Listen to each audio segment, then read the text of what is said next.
पाया तुम्ही दिल खिले और जीने को क्या चाहिए। তাই তো যখন বাচ্চারা জীবনে আসে বাবা মায়ের এবং পরিবারের, তখন এটাই মনে হয় সারা দুনিয়ার খুশিটা যেন একটা পরিবারে চলে এসছে এবং আমাদের জীবনের একটা খুশির অংশ তারা হয়ে যায়।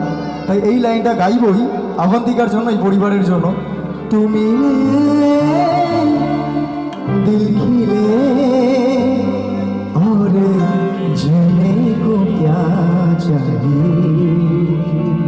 ना हो तू उदास तेरे पास पास मैं रहूंगा जिंदगी भर। ना हो तू उदास तेरे पास पास मैं रहूंगा जिंदगी भर।